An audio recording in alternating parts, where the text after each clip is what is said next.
په ننګرهار کې د ښځو پر وړاندې د تاوتریخوالي د مخنیوي په اړه ورځنی کمپاین پیل شو.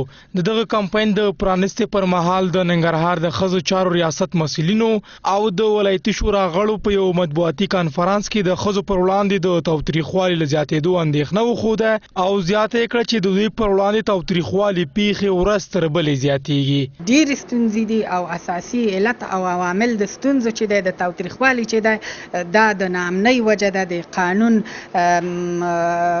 د نشتون یا نه حاکمیت وجه ده، قانون نه تطبیقیږي، فرضاً یو څوک جرم کوي هغه مجازات کیږي نه.